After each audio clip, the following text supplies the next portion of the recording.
వార్షికోత్సవం సందర్భంగా Meenakshi test tube baby centre Guntur నందు ఐవీఎఫ్ ట్రీట్మెంట్ పై 40% రాయితీ.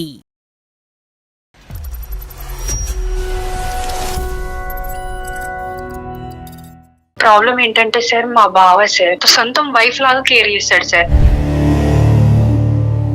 వ్యక్తి మంచోడేనమ్మా? అంటే మెంటల్ గా కూడా నన్ను హారాస్ చేశాడు ఆయన.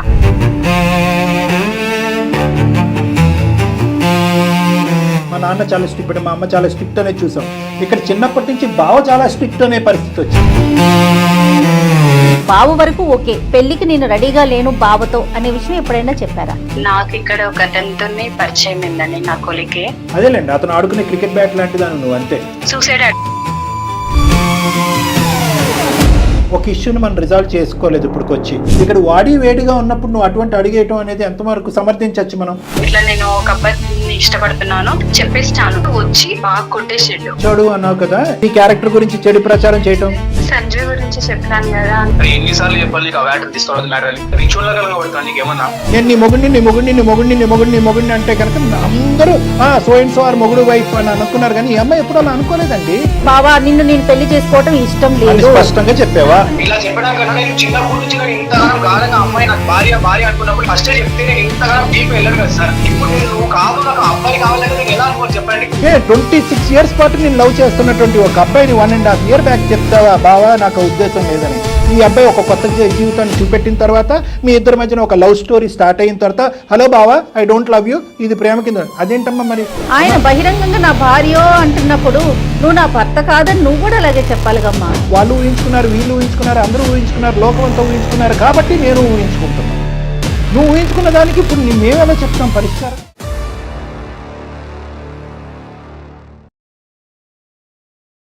Anu's skin and hair clinic సమర్పించు అందమైన జీవితం కార్యక్రమానికి స్వాగతం. నమస్తే కళ్యాణ్ గారు. నమస్తే మేడం. సింధు అనే ఒక అమ్మాయి మనకి మెయిల్ చేశారండి. ఇష్టాలతో సంబంధం లేకుండా మేడం ముందుకు సాగటం అనేది చాలా కష్టం అండి. అందులో ముఖ్యంగా పెళ్ళికి సంబంధించి ఒక లైఫ్ పార్ట్నర్ని చూస్ చేసుకునేటప్పుడు డెఫినెట్గా ఇద్దరు వైపులా ఇష్టాలు, ఆ ఇష్టాలు ఏంటి తెలుసుకొని ముందుకెళ్ళాలి. అలాంటి ఒక ఇష్యూతో సింధు మన దాకా వచ్చింది. ఏం చేయాలో నాకు అర్థం కావట్లేదు, ముందుకు వెళ్ళాలా వెనక్కే ఉండాలా అన్న ఒక మీమాంసలో మనల్ని అప్రోచ్ అయ్యారండి. ఒకసారి మీరు ఓకే అంటే కాల్ చేస్తాను. తప్పకుండా. నమస్తే అండి, నేను జయానండి, సుమన్ టీవీ నుంచి మాట్లాడుతున్నాను. సింధు గారేనా మాట్లాడేది? అవునండి, మాట్లాడుతున్నాను. రైట్, కూడా ఉన్నారు డాక్టర్ కళ్యాణ్ చక్రవర్తి గారు. మీ సమస్య అంటే ఒకసారి చెప్పండి అమ్మా. Okay madam. నమస్తే అమ్మా సింధు. నమస్తే సార్. చెప్పండి అమ్మా, సమస్య ఏంటమ్మా, ఎవరిది? నిజామాబాద్లో ఉంటాను సార్ నేను ప్రెసెంట్ అయితే జాబ్ చేస్తున్నాను.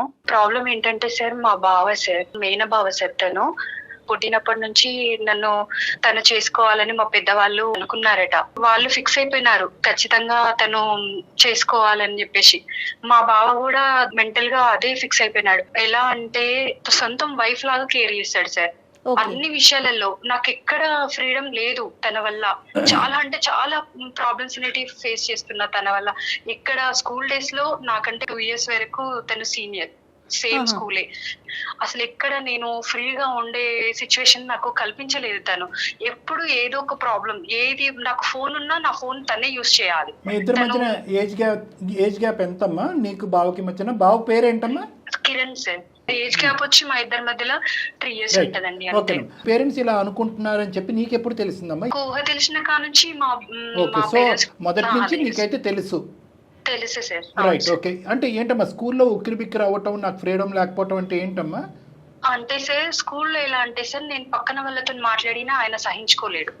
అక్కడే చిన్నప్పటి నుంచి స్కూల్ డేస్ నుంచే సార్. నాకు ఫ్రెండ్స్ ఉండొద్దు, మాట్లాడితే తనతోనే మాట్లాడాలి, ఆడుకోవాలన్నా తనతోనే ఆడుకోవాలి. అంటే మెంటల్ గా కూడా నన్ను హారాస్ చేస్తాడు ఆయన. నేను ఎప్పుడు తన కంట్రోల్లో ఉండాలి అని చూస్తాడు. కాలేజ్ కి తీసుకెళ్లేది తనే, తీసుకురావడం కూడా తనే. తను వచ్చేదాకా నేను వెయిట్ చేయాలి, అక్కడికి వెళ్ళకూడదు. ఏం కాదు దాంట్లో ఏముంది, బావే కదా అని వాళ్ళు అంటే అందరూ యాక్సెప్ట్ చేశారు. వ్యక్తి మంచోడేనమ్మా? వ్యక్తిపరంగా అయితే మంచోడే సార్. నా వరకు వచ్చేసరికి ఇట్లాంటివన్నీ క్రియేట్ Possessive గా చేస్తా ఉంటాడు. ఉంటాడు. నేను మానసికంగా నిన్ను ఆ స్థానంలో చూడలేకపోతున్నాను, యాక్సెప్ట్ చేయలేకపోతున్నానని అవన్నీ తన మైండ్ సెట్ తోనే తను ఆలోచిస్తాడు, కానీ మనం ఎన్ని చెప్పినా ఆయన వినడు. అతను వినటం పక్కన పెట్టండి, పెద్దవాళ్ళు కూడా అదే వినట్లేదు. కదా. Over caring, over possessiveness, over love, over affection, ఇవన్నీ ఓవర్లు మేడం. మా నాన్న చాలా స్ట్రిక్ట్, బయటకు పోనివ్వలేదు, వాడితో మాట్లాడినా వీడితో మాట్లాడిన ఇబ్బంది పెట్టి, మా అమ్మ చాలా స్ట్రిక్ట్ అనేది చూసాం. ఇక్కడ చిన్నప్పటి నుంచి బావ చాలా స్ట్రిక్ట్ అనే పరిస్థితి వచ్చింది. సో ఇది చాలా భిన్నమైన పరిస్థితి. సో నువ్వు ప్రేమించట్లేదు అన్నా కూడా అబ్బాయికి ఓకేనమ్మా? నన్ను అడగడు సార్ ఆయన. అదేలేండి, అతను ఆడుకునే క్రికెట్ బ్యాట్ లాంటిదాను నువ్వు, అంతే. బావ వరకు ఓకే, పెళ్లికి నేను రెడీగా లేను బావతో అనే విషయం ఎప్పుడైనా చెప్పారా? ఏమైందంటే తను ఇప్పుడు ప్రెసెంట్ అయితే జాబ్ రీత్యా హైదరాబాద్ వెళ్ళాడు మేడం. ఓకే. నేను ఇక్కడ ప్రైవేట్ ఎంప్లాయ్ గా చేస్తున్నాను. ఓకే. నాకు ఇక్కడ ఒక అతనితో పరిచయం ఏందండి, నా కొలికే. కానీ ఆయన ఒక బ్రదర్ ఫీలింగ్ టైప్ వస్తుంది, కానీ నాకు మనసులో ఆయన పెళ్లి దాకా నేను ఊహించుకోలేదు మేడం తనని, మా బావనైతే. ఒక ఇష్యూని మనం రిజాల్వ్ చేసుకోలేదు ఇప్పటికొచ్చి. నీ చుట్టుపక్కల ఉండే కనెక్షన్స్ అన్ని కట్ చేసేస్తున్నాడు అతను. అడుగు తీసి అడిగేయటానికి వీలు పట్టలేదు, స్వేచ్ఛను కంప్లీట్గా తీసేశాడు. ఇటువంటి వాతావరణంలో అసలు ఏది లేనటువంటి సిచ్యువేషన్, ఇంత ఉక్కిరిబిక్కి వాతావరణం క్రియేట్ చేసినటువంటి ఈ వ్యక్తి, నువ్వు ఒక అబ్బాయిని ప్రేమిస్తున్నావు లేదంటే పెళ్లి చేసుకోవాలనే ఆలోచనలో ఉన్నావు అని అంటే కనుక ఇక్కడ ఏదో సెట్ చేసుకుని నువ్వు అటువైపు దిగుంటే బాగుండేమో, కానీ ఇక్కడ వాడి వేడిగా ఉన్నప్పుడు నువ్వు అటువంటి అడిగేయటం అనేది ఎంతవరకు సమర్థించవచ్చు మనం? హస్బెండ్ గా అనేది ఊహించుకోలేదు అదే అంతవరకు మా అందరికి అర్థమైందమ్మా. కానీ అబ్సల్యూట్ గా నీ తరపు నుంచి మీ తల్లిదండ్రులు కానీ వాళ్ళ తల్లిదండ్రులు కానీ కిరణ్ వైపు నుంచి కానీ అన్ని ప్రయత్నాలు చేసిన తర్వాత ఇంక ఏ ప్రయత్నం చేసినా కూడా విఫలమవుతుంది అనేటటువంటి కంక్లూజన్ కు నువ్వు వచ్చావా? ఫస్ట్ ఆఫ్ ఆల్ వీళ్ళందరూ నన్ను అర్థం చేసుకునేంత సిచ్యువేషన్ లో అయితే లేరు సార్. నా మనసులో ఏముంది, నేనేం చేయాలనేది ఎవరు ఆలోచించలేదు సార్. అమ్మా ఇప్పుడు నువ్వు ఓకే అంటే కనుక ఎంత తొందరగా పెళ్లి చేసేద్దాం అనుకుంటున్నారమ్మా? చేసేస్తారు సార్. ఫస్ట్ ఆఫ్ ఆల్ నేను మా పేరెంట్స్ కి చెప్పేస్తాను, ఇట్లా నేను ఒక అబ్బాయిని ఇష్టపడుతున్నాను. సరే, ఈ టెన్షన్స్ లో నేను ఆల్రెడీ 2 times సూసైడ్ అటెంప్ట్ చేశానండి. ఇవన్నీ నేను తీసుకోలేక మా పేరెంట్స్ కూడా అందరికి అర్థమైపోయింది. అయినా గానీ వాళ్ళు తెలుసుకోలేని సిచ్యువేషన్ లో వాళ్ళు ఉన్నారు. లవ్ స్టోరీ గురించి చెప్పండి. నేను తను ఒక ఆఫీస్ లోనే చేస్తాము, మంచి అబ్బాయి. నా మనసుకి ఇష్టం అనిపించింది మేడం. అతనికి వాళ్ళ పేరెంట్స్ కి చెప్పారా? తన సైడ్ నుంచి ఏం ప్రాబ్లం లేదని చెప్తున్నాడు మేడం. పేరెంట్స్ అతను ఒప్పించుకోగలడా? ఒప్పించుకోగలడు సార్. ఇక్కడ వచ్చి మా బావ ఆల్రెడీ నేను ఈ విషయం తనకి చెప్పినాను. చెప్తే మా బావ గారికి చెప్పాను సార్. చెప్తే వచ్చి తనని బాగా కొట్టేసిండు.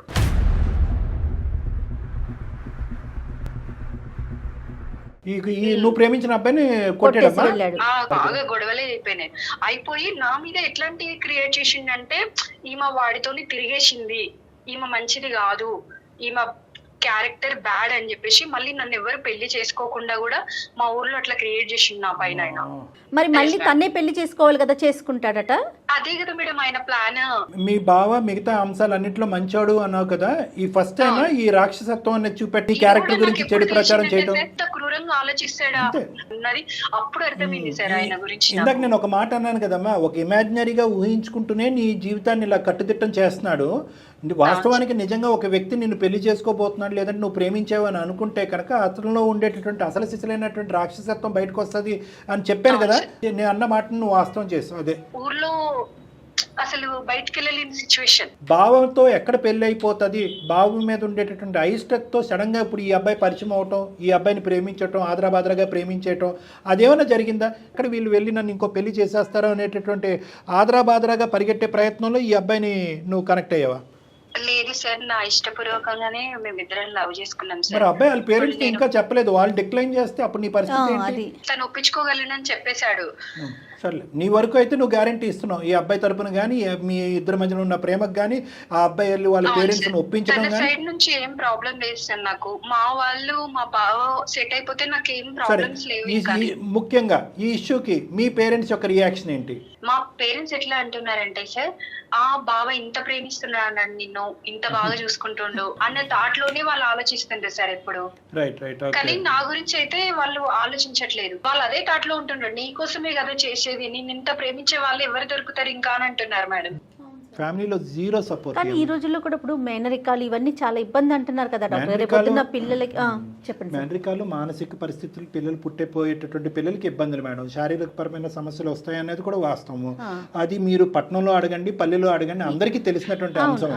కానీ వీళ్ళు ఇప్పుడు ఏమైంది అంటే కనుక ఈ బహుశా ఒక 20-25 సంవత్సరాల క్రితం అనేసుకున్నారు వీళ్ళు ఇదంతా కూడా. అవును, అనేసుకుని ఇంకా ఆ గీత దాటకుండా అవును అవును అవును చెప్పి వాళ్ళందరి మధ్యన సంబంధాలు బాగున్నాయి కాబట్టి ఎక్కడ ఈ విషయం ఇప్పుడు ఈ అమ్మాయికి సంబంధించినటువంటి అయిష్టత బహిరంగం చేసి వద్దురా బాబు అని అంటే కనుక కుటుంబాల మధ్యన తగదా వస్తుంది. కాబట్టి ఎంతో కొంత వాళ్ళు ఈ అమ్మాయి వాళ్ళ పేరెంట్స్కి ఇది కరెక్ట్ కాదని తెలిసినా కూడా ఈ వైర్యం అంటే ఏంటి అన్న చెల్లి మధ్యన వైర్యం అయిపోతుంది. అది అన్న అంటే ఈ అమ్మాయి వీళ్ళు సో అది అవాయిడ్ చేయడం గురించి ఫిక్స్ అయిపోయారు వీళ్ళు. కానీ చిన్నప్పుడు అసలు వాళ్ళకంటూ ఊహ తెలియక ముందు అనేసుకున్నాక పెద్దయినాక వాళ్ళ మనసులు ఎలా ఉంటాయో ఏం చెప్పగలుగుతామండి. 2 సందర్భాల్లో ఈ పెళ్లి వద్దు అని సూసైడ్ చేసుకోబోయేటటువంటి ఒక అమ్మాయి యొక్క మనసుని అటు కన్న తల్లిదండ్రులు అర్థం చేసుకోవట్లేదు, గాఢంగా హిమాలయ పర్వతాలంత ప్రేమిస్తున్నాను అనేటటువంటి భావ కూడా అర్థం చేసుకోవట్లేదు. అసలు ఏం జరుగుతుంది, ఈ వ్యక్తి ఎవరు అంటే ఇంకా ఎవరి మాట అయినా వినటానికి ఉందా లేదా? మీరు మాట్లాడితే ఇంకా తను చేంజ్ అవుతాడేమో అనే ఉద్దేశం సార్. అంటే అమ్మాయికే కౌన్సిలింగ్ ఇవ్వండి, కొద్దిగా అమ్మాయి మనసును మార్చండి. ఇంత ప్రేమించేటటువంటి ఇంత సిన్సియర్గా ఉన్నటువంటి అబ్బాయి భర్తగా ఆ అమ్మాయి జీవితంలో దొరుకుతాడా? ఆ అమ్మాయి పొరపాటు చేసుకుంటుంది, గోల్డెన్ ఛాన్స్ పోగొట్టుకుంటుంది. నాకు మీకు తెలీదు, నా సిచ్యువేషన్ ఉంటే మీకు అర్థమవుతుంది మేడం నా ఫీలింగ్ ఏంటనేది. ఎట్లా చెప్పాలో కూడా నాకు అర్థమవుతుంది మేడం. బావ స్థానంలో ఉన్నాడు కానీ భర్త స్థానంలో ఊహించుకోవట్లేదు అని అన్నావు. మరి ఎలా ఊహించుకుంటున్నావు అంటే కనుక ఒక అన్న ఒక తమ్ముళ్ళలాగా ఊహించుకుంటున్నాను అన్నావు. నీ కొట్లాడటము నీ క్యారెక్టర్ అసాసినేట్ చేసిన తర్వాత ఆ స్థానం కూడా పోయి ఉంటదిగా. అవును సార్, మా పేరెంట్స్ ఒప్పుకుంటారు, నేను ఒప్పిస్తా. ఎందుకంటే నేను చనిపోతాను ఫిక్స్ అయిపోయినా సార్. నాకు ఆ లైఫ్ కంటే నేను బ్రతకలేని సిచ్యువేషన్ ఉన్నా సార్. నాకు ఆ లైఫ్ కంటే నేను చనిపోవడమే మంచిది. నేను అంతవరకు కూడా ఆలోచించుకున్నా సార్. మరి ఇప్పుడు ఇంత క్రైసిస్ ఉంది కదమ్మా, ఇంత క్రైసిస్ సిచ్యువేషన్లో ఇప్పుడు ఆ అబ్బాయి నిన్ను ప్రేమించినటువంటి అబ్బాయి ముందుకొచ్చి పెళ్లి చేసుకోవాలా, లేదంటే ఈ అబ్బాయి చేతిలో చావు దెబ్బలు తిని ప్రాణాల మీద తెచ్చుకోవాలా అనేటటువంటి పరిస్థితి ఉంది కదా. బహుశా ఆ అబ్బాయి విత్డ్రా అయిపోతాడేమో అనుకోండి, నాకు భయంగా ఉంది. ఇప్పుడు ఏంటంటే ఇంత టెన్షన్స్ మధ్యన బావా మరదల మధ్యన వాళ్ళు వేరే కుటుంబం వాళ్ళు వచ్చి ఏలు పెడితే కనుక మొత్తం 2 కుటుంబాలు వచ్చి వాళ్ళ మీద పడతాయి కదా. ఆ అబ్బాయి ఇంకా ఇప్పటికీ కూడా నిన్ను ప్రేమిస్తూ రెడీగానే ఉన్నాడా? అవును సార్, అవును. అయ్యో, తనకి నా వర్షన్ మొత్తం చెప్పాను సార్. ఎట్లా అంటే నాకు చిన్నప్పటి నుంచి నేను అనుభవించిందంతా తనకి ఎక్స్ప్లెయిన్ చేసిన. ఒప్పించగలవని నాకు నమ్మకం ఉంటే ఓకే అని కూడా వాళ్ళ పేరెంట్స్ కూడా తను ఒప్పించడానికి రెడీగా ఉన్నాడు. సరే మీరు మాట్లాడండి సార్, ఒకసారి మీరు మాట్లాడితే నాకు చాలా అంటే చాలా హెల్ప్ చేసిన వాళ్ళు అవుతారు సార్ మీరు. రైట్ షూర్ అమ్మా, ఒకసారి కిరణ్ ఫోన్ కల్పమ్మా. The person you are speaking with has put your call on hold. Please stay on the line. మీరు మాట్లాడుతున్న వ్యక్తి మీ కాల్. హలో బావా. సింధు చెప్పు. ఎక్కడున్నారు? నేను వర్క్ లో ఉన్న ఆఫీస్ లో ఉన్నా. చెప్పు. ఒక 2 minutes బావా. ఒక్క నిమిషం, ఒక ఇంటికి వస్తున్నా. చెప్పు. మొన్న మీతో మాట్లాడినా కదా. ఏంది? సంజయ్ గురించి చెప్పినాను కదా. అరే ఎన్నిసార్లు చెప్పాలి నీకు ఆ వ్యాటర్ తీసుకోవద్దు మ్యాటర్ అని? ఒక్క నిమిషం, నా వర్షన్ కూడా నువ్వు వినాలి కదా. ఇంతవరకు జరిగింది అర్థం కాలేదు. గొడవైనా అర్థం కావట్లేదు. ఇంకా మీరు ఏం చేయాలో కూడా ఆలోచించలేని సిచ్యువేషన్ లో ఉన్నా. మీరు కూడా నన్ను అర్థం చేసుకోవాలి కదా. అరే ఏం అర్థం చేసుకోవాలి? ఎట్లా పిచ్చోళ్ళ కలగబడతాను నీకేమన్నా? ఇంత చిన్నప్పటి నుంచి చేసింది ఏందనుకున్నావు? ఇంతకి ఎవరి కోసం వచ్చాను ఇక్కడికి? ఫుల్ క్లారిటీతో ఉన్నాడు. నేను ఒక మేడం ని అప్రోచ్ అయ్యాను. ఒకసారి వాళ్ళు మీతో మాట్లాడతారట. నా కోసం ఒక్కసారి మీరు మాట్లాడారా? ఏం మాట్లాడుతున్నావు సింధు? నాకు అర్థం కావట్లేదు. కిరణ్ గారు నమస్తే అండి. నమస్తే అండి, మేము సుమన్ టీవీ అందమైన జీవితం అనే ఒక ప్రోగ్రామ్ నుంచి మాట్లాడుతున్నాము. నేను నాతో పాటు డాక్టర్ కళ్యాణ్ చక్రవర్తి గారు ఉన్నారండి. చెప్పండి మేడం. అందమైన జీవితం అని ఒక మంచి వేదిక అండి ఇది. అంటే ఎవరైతే సమస్యతో ఉన్నారో వారు ఒక సలహా కోసం మమ్మల్ని అప్రోచ్ అవుతారో. అట్లాగే సింధు మాకు మెయిల్ చేశారు మీ సమస్య గురించి. మీరు ఒక్క 5 నిమిషాలు టైం ఇస్తే డాక్టర్ గారు మాట్లాడతారండి మీతో. కిరణ్ గారు నమస్తే అండి. ఏమండి మీ ఇద్దరి మధ్యన ఏదో బావ మరదల మధ్యన ఉండేటటువంటి సహజంగా సరసాలు అంటాం కానీ మీది ఇంకో లెవెల్లో అవుతున్నటువంటి ఒక పరిస్థితి. అయితే పాపం సింధు యొక్క అంటే నేను అనకూడదు పాపం, నాకంటే మీరే గట్టిగా పాపం అని అనాలి. సింధు యొక్క పరిస్థితి ఏంటంటే కనుక ఎవరి దిక్కు ఏ దిక్కును పోతే కనుక సహాయం పడుతుంది, ఏ దిక్కును పోతే కనుక అసలు తన మాట కానీ తన ఏడుపు కానీ తన ఆలోచన కానీ ఎవరినో వినేటటువంటి నాదుడి గురించి ఎతికింది. ఆ ఇంట్లో ఎతికింది, ఈ ఇంట్లో ఎతికింది, మీ ఇంట్లో ఎతికింది, వాళ్ళ ఇంట్లో ఎతికింది. ఎవరి దొరక్క మాకు ఫీమేల్ పంపించింది. ఆ అమ్మాయి బాధ వర్ణాతితో. ఎందుకంటే కనుక ఆల్రెడీ 2 సార్లు సూసైడ్ అటెంప్ట్ చేసుకుంది. అది మీకు తెలుసు. ఎవరు అబ్బాయిని ప్రేమిస్తుంది అనేది పక్కన పెట్టండి. భావన అసలు ఇప్పుడుకొచ్చి భర్తగా ఎప్పుడు చూడలేదని చెప్పి చిన్నప్పటి నుంచి ఆవిడ మొత్తుకుంటుంది. ఎందుకు ఇటువంటి పరిస్థితుల్లో బలవంతంగా ఆ అమ్మాయిని మీరు భార్యగా చేసుకోవాలని మీరు అనుకుంటున్నారు? సార్ అట్లా కాదు సార్, ఇది మా ఫ్యామిలీ విషయం కదా సార్, మేము సాల్వ్ చేసుకుంటాం సార్. మీరు అందరూ ఇన్వాల్వ్ కావడం అది నాకు అర్థం కావట్లేదు సరే. ఫ్యామిలీ ఇష్యూ కాబట్టే ఆ ఫ్యామిలీలో ఉండే ప్రేమించేటటువంటి వ్యక్తుల మధ్యన లెక్క తేలకపోవటం వల్లే మమ్మల్ని ఆశ్రయించింది. సింధుతో పాటు మీరు కలగనేటటువంటి జీవితం యొక్క ప్రయాణం దగ్గర ఇంకో 70 సంవత్సరాలు అని అనుకుందాం, లేదంటే ఒక 60 సంవత్సరాలు అని అనుకుందాం. 60 సంవత్సరాల పాటు ఒక నచ్చినటువంటి వ్యక్తిని మీ పక్కన పెట్టుకుని నేనే నీ భర్తను అనుకుంటూ ఎంతకాలం మీకు కూడా ఒక విసిగి వేసారిపోయే పరిస్థితి రాదా? అలా కాదండి, నేను చిన్నప్పటి నుంచి నేను భార్యాభర్తలుగా మేమిద్దరం అనుకున్నామండి. మా మీరిద్దరు అనుకోలేదు కిరణ్ గారు. ప్లీజ్ ఇద్దరు ఎక్కడ అనుకున్నారు? మీరు అనుకున్నారు, అది చెప్పండి. మీ పేరెంట్స్ మీరు అనుకున్నారు? మీరు పుట్టగానే అనేసుకున్నారండి? కాదు కదా, పెద్దవాళ్ళు అనుకున్నారు. అది మీ మైండ్ లో మేకి దిగింది. చిన్నప్పటి నుంచి మేము అలానే ఉన్నాం కదండి. నేను చిన్నప్పటి నుంచి మేము భార్యాభర్తలనే భార్య అనుకున్నాను కాబట్టి ఆమె కోసం అన్ని చేసుకుంటూ వచ్చాను కదండి. ఇది కరెక్ట్ కాదు. ఒక మాట నేను చెప్తున్నానండి, తల్లిదండ్రులు అనుకోవటం వల్ల మీరు అనుకున్నారు. ఏ తల్లిదండ్రులు అనుకోలేదు, అటు అనుకోలేదు, ఇటు అనుకోవట్లేదు. మీరు బావ మరదల్లాగే ఉన్నారు. అప్పుడైనా కూడా మీరు సింధుని ఇదే స్థాయిలో ప్రేమించుండేవాళ్ళా? లేదు, మీ పేరెంట్స్ సమర్థిస్తున్నారు, సింధు పేరెంట్స్ వ్యతిరేకిస్తున్నారు. అప్పుడు కూడా మీరు ఇదే స్థాయిలో మాట్లాడతారా? ఇది పెద్దల నుంచి వచ్చినటువంటి ఆలోచన, మీకే ప్రేమగా పుట్టుకొచ్చినటువంటి ఆలోచన. చిన్నప్పటి నుంచి అలా అనుకునే వచ్చాను కదండి. సిటీకి రావడానికి కారణం కూడా అదే కదండి. మీరు అనుకున్నారు, కాదనట్లేదు. సింధు ఒక చిన్న పిల్ల. ఆ అమ్మాయి చిన్నప్పటి నుంచి తన చిన్నతనం అంతా కూడా ఎదురింటి వాళ్ళు, పక్కింటి వాళ్ళ గురించో లేదంటే అమ్మ నాన్న వల్ల పోలేదు. మీ వల్ల కూడా తన చిన్నతనంలో ఉండే స్వేచ్ఛయుతమైనటువంటి వాతావరణం త్యాగం అయిపోయింది. తెలుసా అండి మీకు? అది ప్రేమ చూపించడం కూడా తప్ప అండి. అదే మన ఇద్దరి యొక్క డిస్కషన్ ఒకే పాయింట్ మీద. నేను అది స్వేచ్ఛను హరించడం అని అంటున్నారు, మీరేమొచ్చి అది ప్రేమని అంటున్నారు. ఆ ప్రేమ అనే పాట మీరు పాడుతున్నారు, మీ అమ్మ నాన్న పాడుతున్నారు. దురదృష్టం ఏంటంటే వాళ్ళ అమ్మ నాన్న కూడా అదే పాడుతున్నారు. మీరు వచ్చి ఒక మనిషిని కొట్టినా అది ప్రేమ అంటున్నారు. ఈ అమ్మాయి క్యారెక్టర్ కరెక్ట్ కాదు అని అన్నా కూడా అది ప్రేమ అంటున్నారు. మీరు ఏ స్థాయిలో ప్రేమిస్తున్నారు అంటే కనుక ఆ అమ్మాయిగానే మర్చిపోయింది. ఆ స్థాయి ప్రేమను ఎవరిని ఉద్ధరించడానికి? ఇప్పుడన్నా సింధు నేను కూడా అనుకున్నాను అనే మాట అన్నది నేను ఎప్పుడు తనకి చెప్పలేదు సార్. చచ్చిపోయిపోయిందండి అమ్మాయి. ఇంకా పైపెచ్చి మనం అనుకుంటున్నాం ఈరోజు సింధు మాకు ఫోన్ మాట్లాడాలి, నాతోనే ఉండాలనుకోవడం తప్ప అండి. మీరు ఎంత లవ్ చేస్తే ఆ అమ్మాయి అంత లవ్ చేస్తే కనుక మీ ప్రయాణం సాఫీగా అవుతుంది. మీరు ఒక్కరినే ప్రేమిస్తున్నారు. మీరు కొట్టినా ప్రేమే, తిట్టినా ప్రేమే, అమ్మాయిని నిర్బంధించినా ప్రేమే. అంటే ప్రేమకు సంబంధించినటువంటి నిర్వచనాలంతా కూడా ఆ టెక్స్ట్ బుక్ మీరే రాసేసుకుని నేను రాసుకున్న టెక్స్ట్ బుక్ నువ్వు కూడా చదవాలి అంటే ఎలా చదువుతుందండి? ఆ అమ్మాయి సంజీవ్ అనేటటువంటి అబ్బాయిని ఆ అమ్మాయి ప్రేమించింది ఈరోజు. ఏమండి, ఆ అబ్బాయి కూడా ఆ అమ్మాయిని ప్రేమిస్తున్నాడు. అది ప్రేమకు నిర్వచనం. ఇద్దరు ఒకరినొకరు ఆలోచించట్లేదు సార్. మీరు మీ పాయింట్ ఏంటో చెప్పండి. అమ్మాయి కోసమే నేను నా భార్య అనుకునే చిన్నప్పటి నుంచి నేను అమ్మాయి కోసమే ఉండి అమ్మాయితోనే ఉండి ఇప్పుడు అమ్మాయి కోసమే నేను సిటీకి వచ్చి నేను జాబ్ చేస్తూ ఇవన్నీ సంపాదించేది అమ్మాయి కోసమే కదండి. ఈ ప్రేమకి 200కి 100కి 200 మార్కులు పడతాయి. కానీ ఒక ప్రేమ అనేటటువంటిది ఇచ్చిపుచ్చుకునేటటువంటి ఒక అంశం. నేను నీ మొగుడిని అంటే కనుక అందరూ సో అండ్ సో ఆర్ మొగుడు వైఫ్ అని అనుకున్నారు. కానీ ఈ అమ్మాయి ఎప్పుడు అలా అనుకోలేదండి. సింధు మిమ్మల్ని ప్రేమిస్తుందా లేదా? ప్రేమిస్తుందా అంటే ప్రేమిస్తుంది కాబట్టి ఎన్నాళ్ళు ఏం చెప్పలేదండి. తను అర్థం చేసుకోలేని సిచ్యువేషన్ ఉన్నాడు సార్. నేను ఎన్ని చెప్పిన నేను చెప్పలేకపోయినా కానీ కొన్ని విషయాలలో చూపించిన తనకి. ఇప్పుడు మాకు ఎట్లా చెప్పావు? అట్లాగే బావా నేను పెళ్లి చేసుకోవటం ఇష్టం లేదు, స్పష్టంగా చెప్పావా? నాకు నిన్ను భర్తగా ఊహించుకోవట్లేదు అన్నమాట ఎందుకు చెప్పలేదు మీరు? ఇయర్ బ్యాక్ అట్లా చెప్పినా కానీ మేడం, అంతకు ముందు అయితే నేను ఎప్పుడు చెప్పలేకపోయినాను. సంజీవ్ పరిచయం అయిన తర్వాత బావా నాకు ఆ ఉద్దేశం లేదన్న చెప్పావా? బిఫోరే చెప్పావా? అంటే మా పెళ్లి గురించి 1 year నుంచి ఇట్లా ఇంట్లో ఇట్లా అవుతుందని చెప్పినాను కదా సార్. అప్పుడే నేను ఈ విషయం మా బావకు చెప్పాను సార్. నేను 26 years పాటు నేను లవ్ చేస్తున్నటువంటి ఒక అబ్బాయిని 1.5 year బ్యాక్ చెప్తావా బావా నాకు ఉద్దేశం లేదని? ఈ అబ్బాయి ఒక కొత్త జీవితాన్ని చూపెట్టిన తర్వాత మీ ఇద్దరి మధ్యన ఒక లవ్ స్టోరీ స్టార్ట్ అయిన తర్వాత హలో బావా ఐ డోంట్ లవ్ యూ, ఇది ప్రేమ కింద. అదేంటమ్మా మరి? అంటే ఎవరన్నా దొరికేంత వరకే బావా?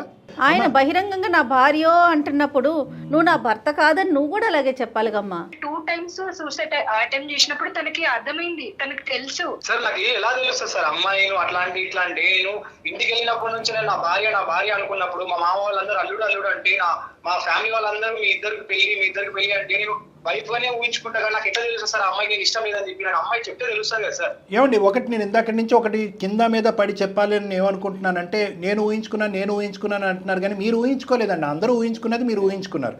ఈ అమ్మాయి చేసిన చిన్న పొరపాటు ఏంటో తెలుసా కిరణ్, అంటే నాకు ఇష్టం లేదు అనేటటువంటి విపరీతమైనటువంటి ఆలోచన బుద్ధి ఎప్పుడు చూపెట్టిందంటే ఈ సూసైడ్ అటెంప్ట్ అవనియండి ఇంకోటి అవనియండి సంజీవ్ పరిచయం అయిన తర్వాత స్పీడ్ పెంచింది. అంతకు ముందు నుంచి సిగ్నల్స్ ఇస్తుంది కానీ చాలా ఇండైరెక్ట్ సిగ్నల్స్ ఇస్తుంది. మీకేమొచ్చి ఇండైరెక్ట్ సిగ్నల్స్ అర్థం కావు, ఎందుకంటే మీ ప్రేమ ఆ స్థాయిలో ఉంది కాబట్టి. ఇలా చెప్పడానికన్నా నేను చిన్నప్పటి నుంచి నేను ఇంతగానో గాఢంగా అమ్మాయి నాకు భార్య అనుకున్నప్పుడు నేను ఇంత ప్రేమ నాలో పెట్టుకున్నప్పుడు నాకు ఫస్టే చెప్తే నేను ఇంతగానో డీప్ వెళ్ళను కదా సార్. నేను చిన్నప్పటి నుంచి నేను తన చెప్తానే వస్తున్నా కదా సార్. నేను తనకు చూపిస్తున్న ప్రేమ నా ప్రేమ తనకు చూపిస్తున్నా. అలాంటప్పుడు మరి ఒక అబ్బాయిని ఇష్టపడుతున్నానని చెప్పింది, మరి అబ్బాయిని కొట్టించడం అంటే వేరే అతన్ని ఇష్టపడుతుందనన్నా తెలిసింది కదండి. ఒక సంవత్సరం క్రితం తెరవండి, 2 సంవత్సరాల క్రితం అయినా తెరవండి. అంటే అప్పటికే చాలా దూరం వెళ్ళిందా మీ మనసులో ఉన్న పెళ్లి చేసుకోవడానికి ఫిక్స్ అయినా కదా మేడం. ఇప్పుడు నా భార్య అనుకుని ఇప్పుడు ఈ ఏజ్ కి నేను ఇన్ని ఇయర్స్ తనని లవ్ చేసుకుంటూ వచ్చి ఇయర్స్ నా ప్రేమ ఆమె చూపిస్తూ వచ్చి ఇప్పుడు నేను నువ్వు కాదు నాకు అబ్బాయి కావాలంటే నేను ఎలా అనుకోవాలి చెప్పండి, నేను ఎలా తీసుకోవాలి? నేను ఇదంతా ఒక ఎత్తున ఈ అమ్మాయి క్యారెక్టర్ని అసాసినేట్ చేయటం. నువ్వు ఒకప్పుడు ఈ అమ్మాయి ఒప్పుకుని పెళ్లి చేసుకుంటే కనుక నీ భార్య క్యారెక్టర్ని అసాసినేట్ చేసినట్టు కాదా? అది ఊరంతా టామ్ దండోరేయించడం ఏంటి నువ్వు? మళ్ళీ అలాంటి అమ్మాయి రేపు పెళ్లి చేసుకుని నువ్వు ఎలా ఉంటావు? వెడ్డింగ్ కార్డులు పంచుతారా మీ ఇద్దరు పెళ్లి పెట్టల మీద కూర్చుని ఇదిగో క్యారెక్టర్ అసాసినేట్ అమ్మాయి నాకు కాబోయే భార్య అని ఇంట్రడ్యూస్ చేస్తావు వచ్చిన వాళ్ళందరికీ రిసెప్షన్లో? ఇక్కడ అంతా ఆమె పిచ్చోనే చేస్తుంది సార్ నాకు మీకు చెప్పి అంతా చెప్పి నా గురించి. ఆ అబ్బాయిని వెళ్ళి కొట్టేవే లేదా? అంటే ఆ కారణం ఆ సిచ్యువేషన్ క్రియేట్ చేశా సార్ అక్కడ. మీకు అర్థం కావట్లేదు మీకు. అన్ని కారణాలే. నువ్వు ప్రేమించడానికి ఒక కారణం ఉంటుంది, నువ్వు కొట్టడానికి ఒక కారణం ఉంటుంది, ఆ అమ్మాయిని ఏది క్యారెక్టర్ అసాసినేట్ చేయడానికి కూడా ఒక కారణం ఉంటుంది. ఇవన్నీ వదిలేసాయి. ఇప్పుడైతే కనుక నీకు 70mm సినిమాలా కనిపిస్తుంది ఏంటి పరిస్థితి అనేది. నీ ప్రేమ స్వచ్ఛమైంది, నీ ప్రేమ గొప్పది, మీ ప్రేమని కించపరట్లేదు, సంకోచించట్లేదు, మేము క్వశ్చన్ చేయట్లేదు. నీ ప్రేమ పర్ఫెక్ట్. కానీ నువ్వు ఇచ్చే అంత ప్రేమ ఆ అమ్మాయి తిరిగి నీకు ఇచ్చే పొజిషన్లో అప్పుడు ఇప్పుడు ఎప్పుడూ లేదు. మరి ఇప్పుడు నేను నా పరిస్థితి ఏంటి సార్? ఇంతవరకు నేను ఇక్కడికి వచ్చి నేను జాబ్ చేసి ఇంత చేస్తున్న పరిస్థితి ఏంటంటారు? ఇన్ని అంతస్తులు బిల్డింగు ఎవరు కట్టుకున్నారు నాన్న? యూజువల్గా సార్ మా ప్రేమ చాలా గాఢమైనటువంటి ప్రేమ అని అమ్మాయిలు మా దగ్గరికి వస్తూ ఉంటారు. అంటే ఏంటంటే ఆ ప్రేమకి ఈ అమ్మాయి కొంత కాంట్రిబ్యూట్ చేస్తే ఈ అబ్బాయి కాంట్రిబ్యూట్ చేస్తాడు, ఈ అబ్బాయి వెళ్ళి అమ్మా నాన్నతో ఫైట్ చేస్తే ఈ అమ్మాయి వెళ్ళి అమ్మా నాన్నతో ఫైట్ చేస్తుంది. కాబట్టి వాళ్ళ ప్రేమ అనేటటువంటి ఒక మేడ, ఒక 10 అంతస్తుల మేడ కట్టుకుని అందరితో పోరాడి ఫైనల్గా పెళ్లి చేసుకుంటారు. ఇక్కడ ఎవరు కట్టారు, ఎవరు కట్టుకున్నారు, ఎవరు కాంట్రిబ్యూట్ చేశారు? ఈ బిల్డింగ్ని కట్టడానికి ఎవరు కాంట్రిబ్యూట్ చేశారు? నువ్వే కట్టుకున్నావు. వాళ్ళు ఊహించుకున్నారు, వీళ్ళు ఊహించుకున్నారు, అందరూ ఊహించుకున్నారు, లోకం అంతా ఊహించుకున్నారు. కాబట్టి నేను ఊహించుకుంటున్నాను. నువ్వు ఊహించుకున్న దానికి ఇప్పుడు మేము ఎలా చెప్తాం పరిష్కారం? మాకు బాధగానే ఉంది, ఇది కరెక్ట్ కాదని అనిపిస్తుంది. ఒక విధంగా ఆలోచిస్తుంటే ఇంత గాఢంగా ప్రేమించేటటువంటి భర్తలు రావాలని ఎంతోమంది ఆడపిల్లలు ఎన్నో పూజలు చేస్తున్నారు. మొత్తానికి ఏం చేయాలనుకుంటున్నారు? దబాయింపు ఇలా మాట్లాడితే ఏ అమ్మాయి మాట్లాడుతా తమ్ముడు? నాకు అట్లాంటి ఫీలింగ్ అయితే ఎప్పుడూ లేదు నీ మీద. నేను ఒక బ్రదర్ అనుకున్నాను కానీ నేను ఎప్పుడూ అలా మిమ్మల్ని ఊహించుకోలేదు బావా. సారీ, నా వల్ల మీకు ఏమైనా ఇబ్బంది అయితే మాత్రం నేను చిన్నప్పటి నుంచి చెప్పుకోలేను. ఏమనుకున్నావు? నాకు అది ఎప్పుడు ప్రేమలా కూడా అనిపించలేదు. నువ్వు చేసేదంతా నాకు మైండ్ మొత్తం పిచ్చిదాన్ని చేసింది అంతే. ఇంకా నాకు అది చెప్పుకోలేని సిచ్యువేషన్ లో ఉన్నా మీతో కూడా. అది ఒక మెంటల్ హారాస్ గా అయిపోయింది నాకు. మీరు ప్రేమ అనుకుంటారేమో కానీ నా వర్షం నుంచి మీరు ఎప్పుడు నా గురించి మీరు ఆలోచించలేరు. ఆ అమ్మాయి చెప్పాల్సిందంతా చెప్పాము మేము, ముందు వెనకాతల అన్నీ చెప్పాము. అప్పుడు ఇప్పుడు ఎప్పుడు ఒకే లైన్తో ఎండ్ చేస్తున్నాను నేను. అప్పుడు ఇప్పుడు ఎప్పుడు కూడా నాకు నా భావం మీద ఆ విధంగా నేను చూడలేకపోతున్నాను, నా ప్రేమ రావట్లేదు అని ఆ అమ్మాయి ఫుల్ స్టాప్ పెట్టేసింది. మీరు ఇంకా ఫుల్ స్టాప్ పెట్టాలి అనుకుంటున్నారా ఈ విధమైనటువంటి ప్రయత్నానికి? లేదంటే ఇంకా పోరాడుతూ ఆ అమ్మాయిని మీ భార్యగా చేసుకోవాలనుకుంటున్నారు? ఇప్పుడు ఇంతవరకు నేను నా ఎఫర్ట్స్ అన్ని పెట్టాను సార్. అవతల నుంచి కూడా ఎఫర్ట్స్ కొన్ని ఉన్నాయని అనుకున్నాను సార్ ఈ రోజు.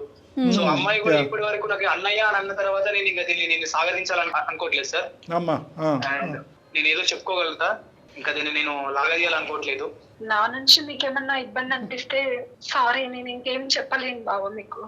ఇంకా చెప్పడానికి ఏం లేదు సార్. ఇంకా నేను అమ్మాయి నుంచి ఇంకా ఆ పిలుపు వచ్చిన తర్వాత నేను ఇంకా దాన్ని నేను నా ప్రేమ అని చెప్పలేకపోతున్నాను సార్. కిరణ్, ఈ రోజు కిరణ్ ఒక పాయింట్ చెప్తాను. నాకు జయ మేడం కూడా ఈ విషయంలో చాలా బాధగా ఉంది. ఎందుకంటే ఒకే పాయింట్, ఇంతగా గాఢంగా ప్రేమించేటటువంటి ఒక వ్యక్తి ఒక మనిషికి జీవిత భాగస్వామ్యం అవుతాడు అనేటటువంటి ఆలోచన నా అమ్మాయి విరమించుకుని వెనక్కి వెళ్ళిపోతుంది. అది ఎవరి ఇష్టం వాళ్ళది, మనకు కాదనట్లేదు. కానీ నేనేమంటున్నానంటే తాత్కాలికంగా నువ్వు పడేటటువంటి బాధ ఒక దీర్ఘకాలికంగా బాధపడినటువంటి దానికి ఒక పరిష్కారం. ఇప్పుడు టెంపరీగా ఈ అమ్మాయి దగ్గర అమ్మాయి చూసుకుంటుంది, నీ ప్రేమ ఫలించలేదని నువ్వు బాధపడుతూ ఉంటావు, తాత్కాలికం. జీవితాంతం ఆ అమ్మాయిని ఇప్పుడు బలవంతంగా పెద్దలు నొప్పించి మెడ ఉంచి పెళ్లి చేసేసుకుని ఆ అమ్మాయితో బలవంతంగా కాపురం చేసేసుకుని ఒక ఇద్దరు పిల్లల్ని కనేసి ఆ అమ్మాయి ఎప్పుడు అయిష్టంగానే నీ పక్కన ఉంటూ నీ పక్కన కూర్చుని మాట్లాడుతుంటే ఎవరికి మాత్రం, ఏ మగాడికి ఏ మొగుడికి మాత్రం నచ్చుతుందనా? ఈరోజు నిన్ను సేవ్ చేసిన వాళ్ళం కాదా మేము? ఆ అమ్మాయిని ఒక్కదాన్ని సేవ్ చేసావా? ఆ అమ్మాయి ఒక్కదానికి మేము పరిష్కారం చెప్పావా? నీకు కాదా? చెప్పు. అవును సార్, నేను ఇప్పుడు బలవంతంగా పెళ్లి చేసుకున్నా కూడా ఆమె నాతో అబ్సల్యూట్లీ సంతోషంగా కాపురం చేస్తుందని వెరీ గుడ్. నమ్మకం లేదు సార్. ఇక్కడ ఏంటంటే ఒకటి మానసికంగా తీసేసాయి, నేను కాదు వేరే మగాడు అమ్మాయి జీవితంలోకి వచ్చాడు అనే సబ్జెక్ట్ తీసేసాయి. ఓకే, ఎందుకంటే ఆ విధంగా ఉంటే కనుక నువ్వు చాలా బాధపడతావు. నీకెప్పుడు ఆ స్థానం లేదు. యూజువల్గా ఎలా అంటామో, సార్ నన్ను కూడా ప్రేమించింది, మధ్యలో విడిపించేసుకుని వేరే వాడిని కూడా ప్రేమించింది, నన్ను నా భార్య నా గర్ల్ ఫ్రెండ్ నన్ను మోసం చేసిందని అంటారు. ఇక్కడ ఆ సబ్జెక్ట్ లేదు. ఇది నిన్ను మోసం చేసినట్టు కాదు, ఆ అమ్మాయి ఇచ్చినటువంటి ఇండికేషన్స్ నువ్వు రిసీవ్ చేసుకోలేదు. ఆ అమ్మాయి ఎప్పుడు ఒక క్లారిటీగా చెప్పలేదు. ఆ అమ్మాయి ఎప్పుడు కూడా ఫస్ట్ లవ్ ఆ అమ్మాయిలో సంజు ఆ అమ్మాయిని లవ్ చేస్తున్నాడు, ఆ అమ్మాయిని సంజు లవ్ చేస్తున్నాడు. సో ఇక్కడ నిన్ను మోసపోయినట్టుగానో మోసపడినట్టుగానో నువ్వు ఫీల్ అవ్వద్దు. నువ్వు కొత్త జీవితాన్ని, కొత్త ప్రపంచాన్ని ప్రారంభించు. నిన్ను నచ్చి నీవు కావాలని కోరుకునేటటువంటి అమ్మాయి ఖచ్చితంగా నీ జీవితంలో వస్తుంది. ఈ బలవంతంగా ఒప్పించేటటువంటి విధానాన్ని ఇక్కడితో విరమించుకుని నీ తల్లిదండ్రులకు కూడా నచ్చజెప్పేటటువంటి ప్రయత్నం చేయి. ఎవరు కూడా రేపొద్దున వచ్చి ఈ అమ్మాయి మీద వేలెత్తి చూపెట్టి నువ్వేంటి ఇలా చేసావు అలా చేసావు అని రకరకాల నానా మాటలు అన్నా కూడా వాళ్ళందరి నోర్లు కూడా మూయించేటటువంటి బాధ్యత కూడా నువ్వు తీసుకోవాలనేది నా విన్నపం. తను ఇట్స్ వెరీ డిఫికల్ట్. నేను ఏమంటున్నానంటే I don't think so this can be concluded in a cross sectional way. ఒక దెబ్బతో మనం మాట్లాడినటువంటి ఒక అరగంటలో ఒక వ్యక్తి యొక్క ప్రేమను చంపేసుకుని మానసికంగా పరివర్తన వచ్చేసి ముందుకు వెళ్ళిపోద్దని మనం కూడా అనుకోవట్లేదు. ఒక్కసారి నేను ఏంటంటే మిమ్మల్ని కలవాలి అని అనుకుంటున్నాను కిరణ్ గారు, మీరు టైం ఇస్తే కనుక ఒక్కసారి మనం కలుద్దాం. కావాలంటే అదే మీటింగ్కి అమ్మాయిని కూడా రమ్మని చెప్తాను, నేను సింధుని కూడా రమ్మంటాను.